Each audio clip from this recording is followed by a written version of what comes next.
Al arranque de la semana encontraron el cuerpo del periodista desaparecido en Michoacán. Hoy Joaquín López Dóriga denunció haber sido robado en sus oficinas de Radio Fórmula, y de enero para acá 7 periodistas asesinados, condenas internacionales, observaciones, movilizaciones, por ejemplo, por la muerte de Javier Valdés, y en medio de todo esto un punto de consenso, y es que las autoridades no están haciendo lo suficiente. Pero ¿qué es hacer lo suficiente? ¿Qué es lo que no han hecho?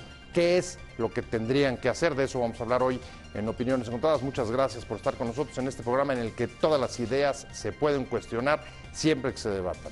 Vamos a ver unos datos de contexto y le dejo mi Twitter. Soy José Buendía, José Buendía MX, y regresamos aquí al foro a tener nuestro debate de hoy.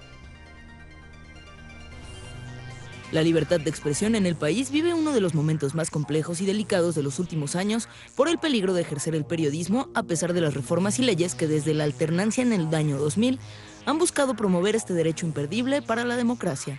La Procuraduría de Michoacán encontró los restos de Salvador Adame debajo de un puente, quien estaba desaparecido a finales de mayo, y su muerte es la 7ª de un periodista en México en lo que va del año, aunque la mayoría se perpetraron tan solo de marzo a la fecha.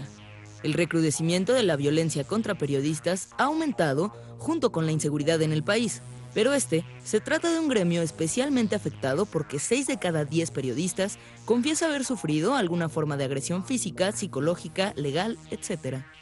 La última ejecución ocurre en medio de un fuerte debate por la falta de garantías de la autoridad para ejercer el periodismo, así como la movilización del gremio para exigir justicia para el periodista también asesinado Javier Valdés de Río 12, que al igual que los otros casos, permanece en la impunidad. El reclamo generalizado hacia los 3 niveles de gobierno es que la autoridad no hace lo suficiente para salvaguardar la libertad de expresión, así como tampoco para castigar los crímenes por falta de capacidad y expertos para realizar las investigaciones. ¿Cuáles acciones concretas debería tomar el gobierno contra esta problemática? ¿Qué corresponde hacer a la sociedad y a los propios periodistas? Posiciones. La Sociedad Interamericana de Prensa condenó el asesinato del periodista de Michoacán, Salvador Adame. La embajadora de Estados Unidos en México, Roberta Jacobson, también lamentó la muerte del periodista michoacano. Salvador Adame, dueño y director de 6TV de Michoacán, fue encontrado sin vida. Nuestras sinceras condolencias a la familia y colegas, ni uno más, escribió en su cuenta de Twitter. La CNDH llama a las autoridades a intensificar las investigaciones de manera exhaustiva y bien documentada para que el móvil, cualquiera que sea, corresponda con las evidencias y que no haya lugar a dudas, a fin de evitar caer en precipitaciones en tanto no haya certeza de los hechos y que permita llegar a la verdad y, en consecuencia, se finquen las responsabilidades correspondientes. El gobernador de Nuevo León, Jaime Rodríguez Calderón, aseguró que analiza la posibilidad de demandar penalmente a varios medios de comunicación, entre ellos El Norte, Televisión Azteca, Televisa y Milenio, por informar mentiras. Con Opiniones Encontradas, muchas gracias por estar con nosotros. Desde el 2000 se han aprobado importantes reformas y leyes sobre o en pro de la libertad de expresión. Llegamos a la alternancia en el 2000 con la promesa de abrir los terrenos para la libertad de expresión, y está la ley del acceso a la información, la despenalización de delitos de prensa, la ley de telecomunicaciones, el mecanismo de protección de periodistas y la Fiscalía Especial. Y sin embargo, en contraste, la percepción que existe dentro del propio gremio y el nivel que ocupamos en los rankings va en sentido contrario justo a esa tendencia. Joel Salas, comisionado del INAI, muchas gracias por estar con nosotros. También nos acompaña Guillermo Sorno de Horizontal MX. Muchas gracias por estar los dos. Comienzo contigo. Ayúdanos a entender.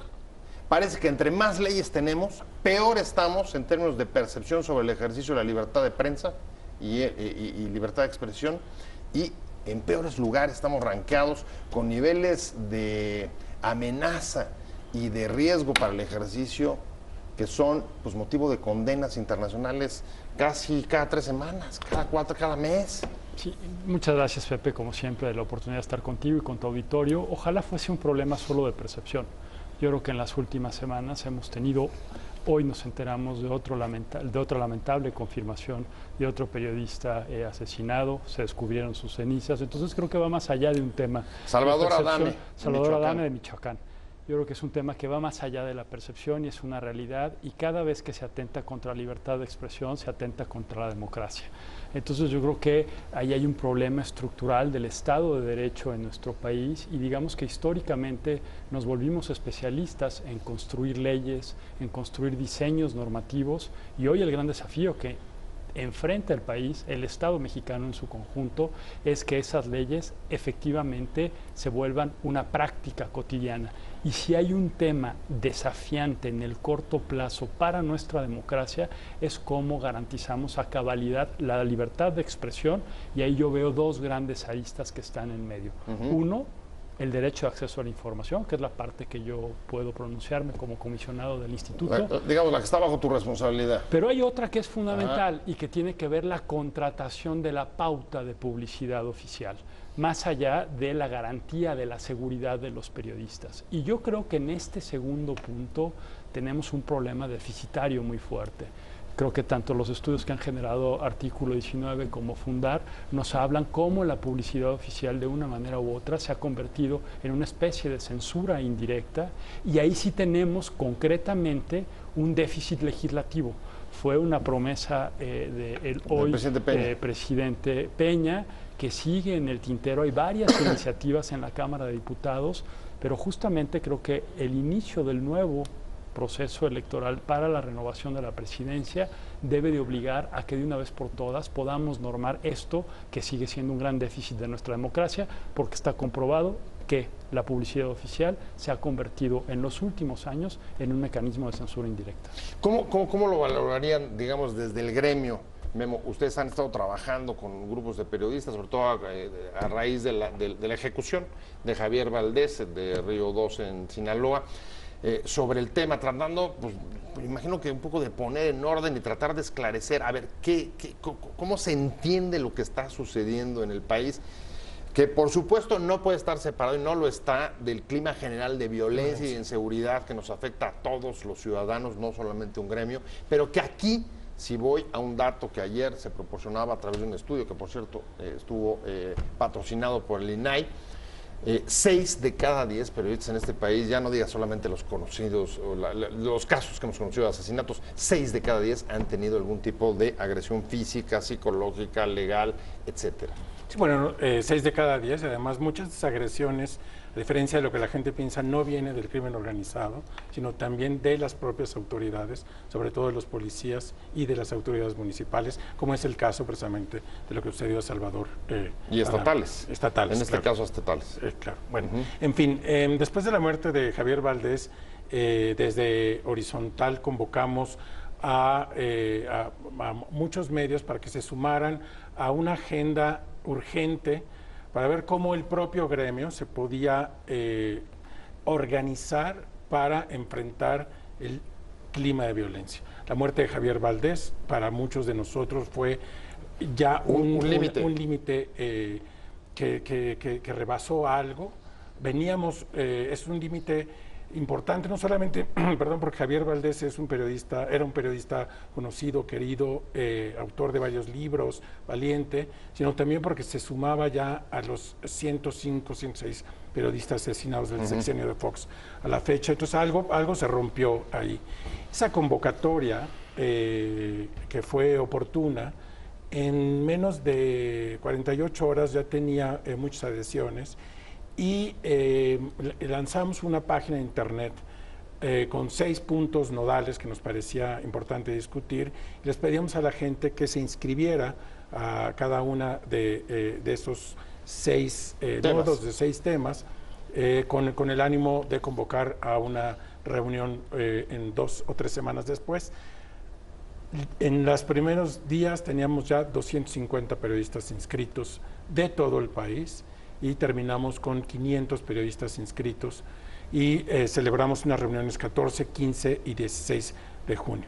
Esas reuniones fueron reuniones de trabajo, Pepe, no fueron reuniones ni de lamentos, ni de exorcismo, ni nada. Había un ánimo de trabajar en una agenda que nos pudiera representar. El gremio periodístico normalmente ha estado de su nido, y hasta hace poco alguien se acordaba que tal vez la última organización de los periodistas que esta persona tenía memoria era de los 80, es decir, hace 40 años que no pasaba algo así. Si es así, Joel, en efecto, digamos, podríamos estar viendo que se forma una especie de masa crítica sin la cual es difícil a veces hacer exigencias fuertes y pesadas a las autoridades para que rindan cuentas.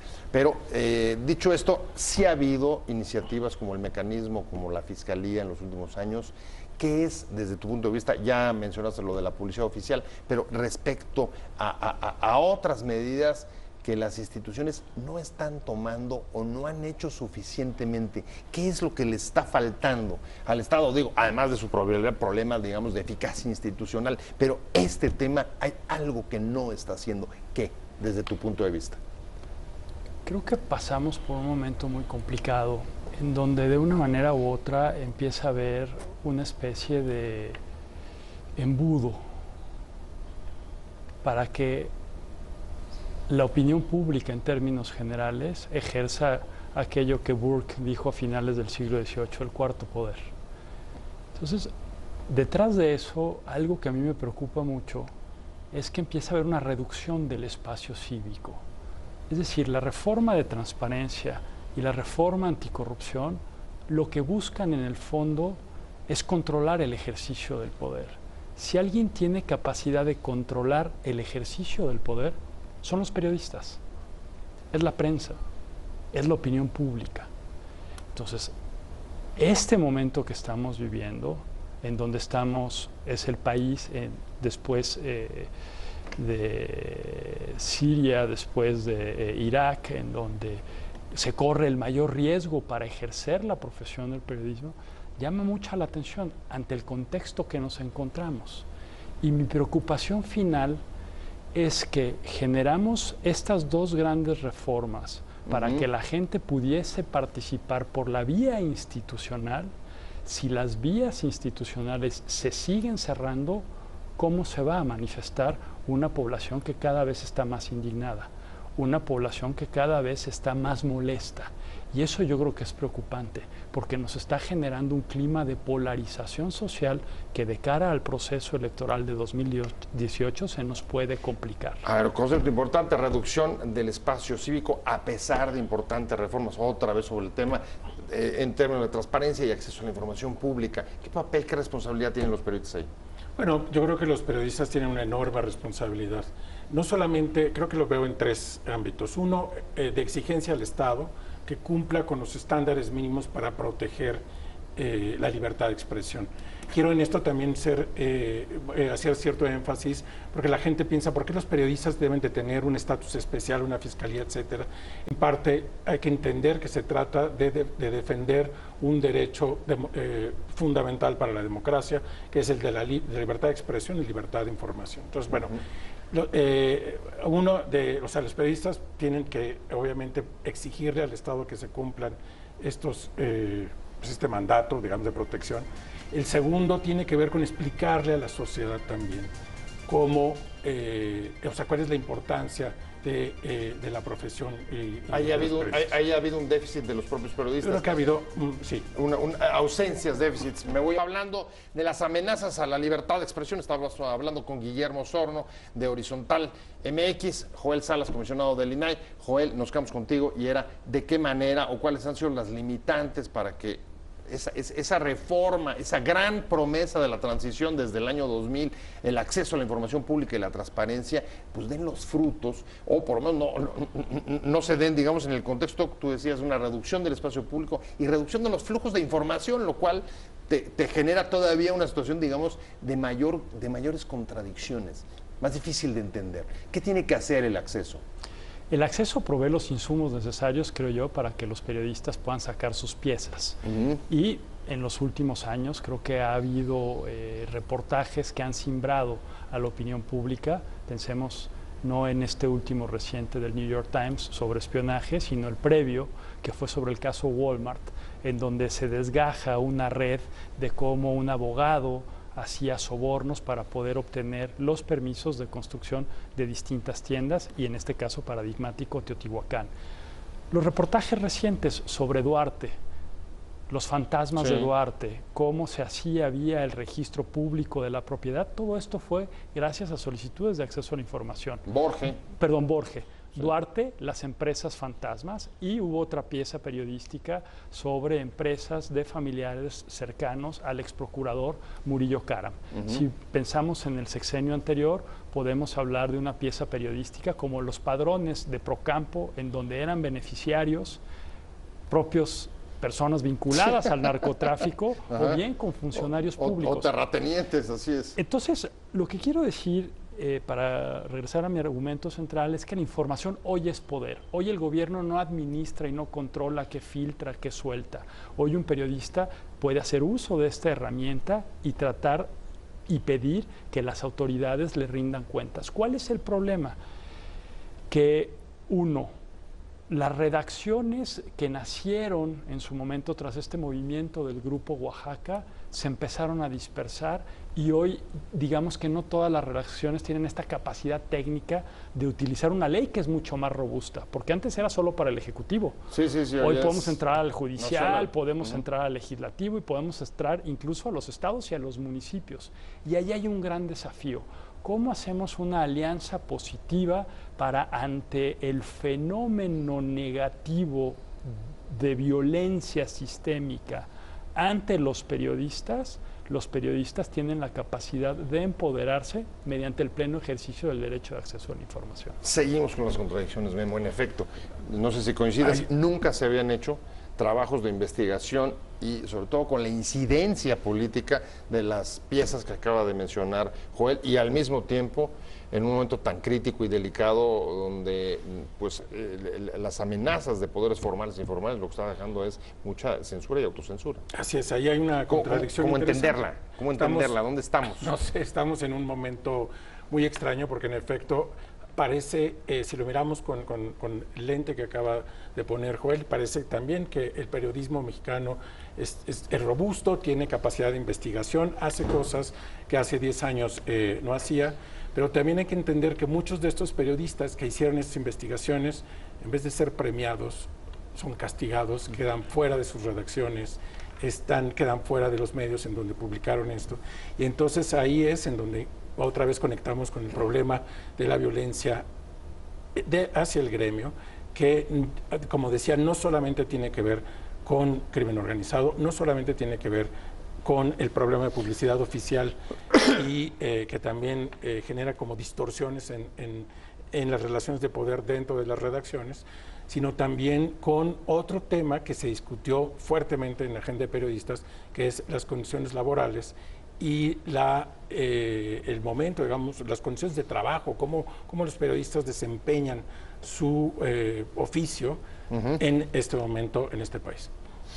Una alianza, decía Joel. ¿Cómo te imaginarías, o cómo se imaginarían ambos, la posibilidad justo de hacer una alianza entre instituciones que justo están para eso, para generar y para garantizar un derecho cuyos beneficiarios, cuyos sujetos serían, pues en este caso, los periodistas? Bueno, no solo, evidentemente, pero creo sí que desde el INAI por eso le apostamos a construir esta encuesta de la mano con la Ibero, Parametría, este país, para poder tener un diagnóstico. Y creo que la encuesta nos arroja datos que vale la pena compartirlos con el público. El 80 y tantos % de las agresiones que sienten los periodistas provienen de funcionarios públicos. El 84, 85. O su equipo le hace el 82 de seguridad. El 82 por parte del crimen organizado y el 70 y tantos por parte de compañeros del gremio.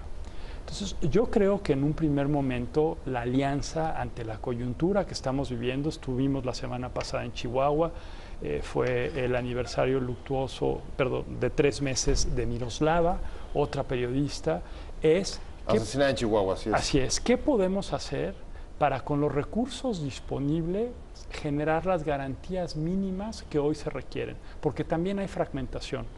Está el mecanismo federal y hay mecanismos estatales. Entonces, ¿cómo hacemos? Creo que la salida no es que cada periodista tenga un guardaespaldas y que lo esté custodiando por donde va. Lo ideal sería que pudiese transitar libremente por todo el territorio nacional para meterse a investigar en donde considera que tiene algo que aportarle a la opinión pública. Entonces, pero ahí la misma encuesta señala un dato que me parece, un fenómeno que me parece muy preocupante, y es el de la desconfianza. Uno, digamos, de las asignaturas más importantes a superar para acercarte al INAI a buscar información, por ejemplo, acercarte al mecanismo de protección de periodistas, independientemente de si tiene capacidad de cobertura o no. Los propios periodistas dicen, no me acerco al mecanismo por desconfianza, porque me da miedo acercarme a quien creo que puede ser mi potencial agresor. Así hay dos. En el caso del mecanismo hay dos fuentes de desconfianza. La primera es esta que mencionas, que es me estoy sometiendo a la protección de alguien que tiene ligas o no con las personas que me han agredido. Esa es una posibilidad. Es mucho más difícil a nivel estatal, pero a nivel federal el mecanismo tiene pues otras armas, en fin, un poquito más firmes, pero a nivel estatal sí, la gente lo teme mucho. La otra cosa que le temen los periodistas al mecanismo es que cómo vas a hacer tu trabajo si tienes a dos guardaespaldas detrás de ti. ¿Cómo puedes cubrir una manifestación? ¿Cómo puedes ir a hacer una entrevista? O sea, no puedes hacer tu trabajo. Someterte a la protección del mecanismo te aísla de tus posibles agresores, pero también te aísla de tu trabajo, y la gente tiene que trabajar y mandar notas y comer y producir, etcétera. Entonces ahí hay dos problemas del mecanismo a resolver. Pero además, de desconfianza. Pero además es viable, por ejemplo, ¿qué recursos necesitarías para que funcionara esto a nivel nacional? Bueno, la mayoría de los mecanismos en los estados no tienen un peso. Están absolutamente, y el mecanismo federal también le cortaron el presupuesto. Entiendo que no tiene un peso tampoco, no fue presupuestado. Regresamos, estábamos hablando con Guillermo Osorno, de Horizontal MX, y con el comisionado del INAI, Joel Salas. Joel, me quedé contigo, y sí tenemos un problema grave en el fondo, que es de enorme desconfianza. Los periodistas no se acercan a las instituciones, tanto las de acceso a la información como mecanismos de protección, etcétera. ¿Dónde crees que estén los primeros pasos? Sobre todo en un punto tan álgido como el de la protección, como el de las amenazas.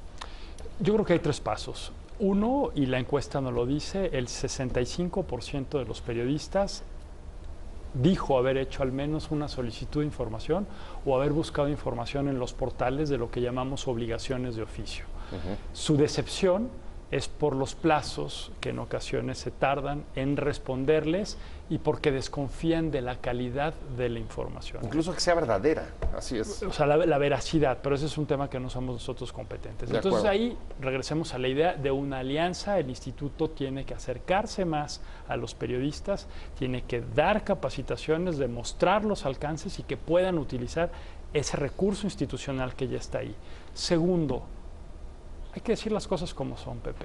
Analiza cuántos recursos económicos hoy se están gastando algunos gobernadores en presupuesto en publicidad oficial. Bueno, nada más hay que ver. Hay algunos que se gastan 1.200 millones de pesos anuales.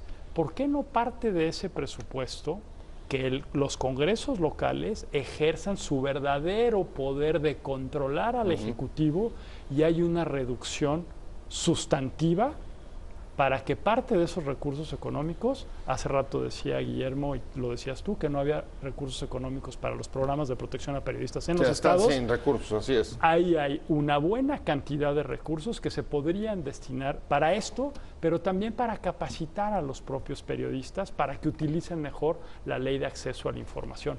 Y tres, y no menor, creo que es fundamental que se genere una coordinación interinstitucional en donde estén involucrados los tres niveles de gobierno y que los periodistas, partiendo de una lógica de gobierno abierto, puedan incidir en la definición de los criterios de asignación de cuándo se activan esos mecanismos y que no sean única y exclusivamente la voz de los funcionarios públicos los que determinan cómo, cuándo y dónde se tienen que activar esos recursos en favor de X, Y o Z periodistas. Entonces yo creo que si el gremio se articula, si el gremio se organiza, puede hacer exigencias puntuales para cambiar la lógica como se ha venido operando hasta el día de hoy. Pues sí, porque tomo la última y pienso en el mecanismo. mecanismo. En el mecanismo, la representación, digamos, de los ciudadanos o de los gremios está sobre representada en derechos humanos, no en periodistas. No hay periodistas ahí.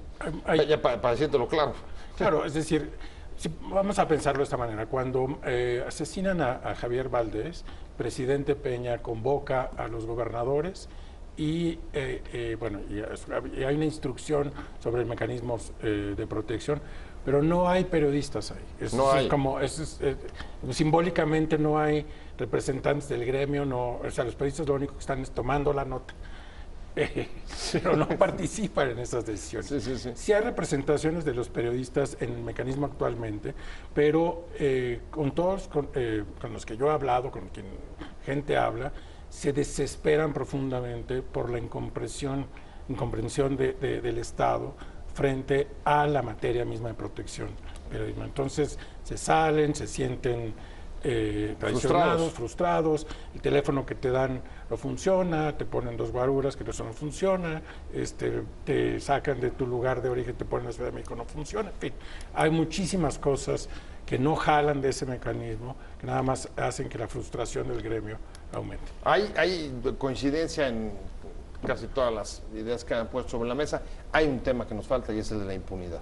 Aparte de todo, los asesinos, 97% de los casos siguen sin resolverse, las investigaciones sin culpables, sin sanción. Ayer mismo lo de Adame, vieron el comunicado de la Comisión de Derechos Humanos diciendo aguas con lo que vayan a decir y cómo lo vayan a decir, verifiquen bien, porque ya estaban dando la Procuraduría de Michoacán sugiriendo que era un asunto personal o de mujeres o de falta, etcétera, cuando ni siquiera tenían la investigación. Bueno, ni había comenzado la investigación. ¿Qué pasa con la Fiscalía?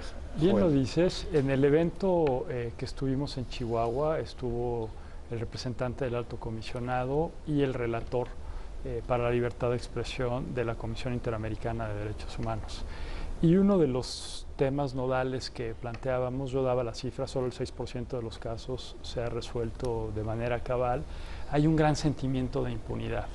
Y es ese sentimiento de impunidad en términos generales, podemos hablar de impunidad contra la corrupción, podemos hablar de impunidad en términos generales en la impartición y la aplicación de la justicia, pero que tiene que ver con impunidad ante los casos que atentan contra la libertad de expresión, creo que tenemos que encontrar una salida rápida, una salida eficaz, y esperemos que a partir de una coyuntura presente que estamos viviendo y que ya se pronunció la Fiscalía, pueda dar certeza de que sí es posible cambiar el escenario y que los periodistas en México puedan hacer su labor a cabalidad, porque hoy más que nunca es cuando los necesitamos. Déjame ponerlo así. Si lograras idealmente las propuestas que se han colocado sobre la mesa, todas, y no lograras impunidad, ¿podrías recuperar confianza? No, yo creo que impunidad es crucial. También hubo una mesa en nuestra convocatoria sobre el tema de impunidad, una mesa muy nutrida, y la sensación de esa mesa era de que todos los mecanismos de justicia y verdad en México están colapsados. Hay muchísimos ejemplos en los últimos años sobre la incapacidad que tenemos como sociedad de darnos justicia y verdad. Entre otras cosas porque justo el trabajo de información es el que permitiría incidir para mejorarlos. Estoy hablando, por ejemplo, con el tema que tal vez no deberíamos de meternos, por ejemplo, con el tema del espionaje. Si es un tema, digamos, en donde el propio Estado tendría que investigarse a sí mismo para poder llegar a buenas conclusiones sobre quién espió, quién no espió, por qué razones, quién hizo mal eso. Y hay otro tema que es fundamental y ese les atañe también a ustedes, y es, por ejemplo, corrupción, el sistema anticorrupción. ¿Puede funcionar el sistema anticorrupción sin una buena libertad de expresión, sin un buen ejercicio del periodismo? Yo creo que no, por eso insisto en que hoy más que nunca necesitamos una prensa sólida, una prensa robusta, una prensa que tenga capacidad de sacar más de las piezas periodísticas que hemos dicho. La actuación, si mal no recuerdo, de la PGR en el caso Duarte y en el caso Borge, justamente se activa a partir de estas dos piezas periodísticas. Sí. Entonces, sí. Dos piezas periodísticas y algunas hechas por una ONG. Sí. Sí. Eso también es curioso. Bueno, eso te indica de los cambios, digamos. Sí, pero es una organización de la sociedad. Los cambios de rol. Especialista en el tema. Y ojo, lo que sucede en el ámbito federal no forzosamente sucede en el ámbito local, porque volvemos al punto de partida. En los estados, los gobernadores, vía la publicidad oficial, en algunos casos siguen teniendo la posibilidad de coartar la libertad de expresión. Bueno, donde son además las mayores amenazas a la seguridad son los estados. Los estados. Falta absolutamente de equilibrios y contrapesos de poder. Y en donde se están dando la mayoría de los casos de corrupción que están indignando y que ya sacaron a más de 635,000 personas a la calle para que tuviésemos un sistema. Entonces, dos cosas sobre el Sistema Nacional Anticorrupción y los sistemas locales anticorrupción. Uno, que los periodistas se involucren en seguir los nombramientos de quienes van a representar a la sociedad en los comités de participación ciudadana locales. Dos, ojalá que periodistas connotados puedan ser parte de los comités estatales anticorrupción. Bueno, pues aquí hay dos iniciativas, dos propuestas para que las agregues a tu agenda. A mí por lo pronto ya se me fue el tiempo y quiero agradecerle mucho a Joel Salas, comisionado del INAI, que ha estado con nosotros. Joel, como siempre, un placer haberte tenido. Memo Sorno, como siempre, de Horizontal MX, muchas gracias. Muchísimas gracias. Mucha suerte y gracias a los dos, pero sobre todo gracias a usted por haber estado con nosotros en Opiniones Encontradas.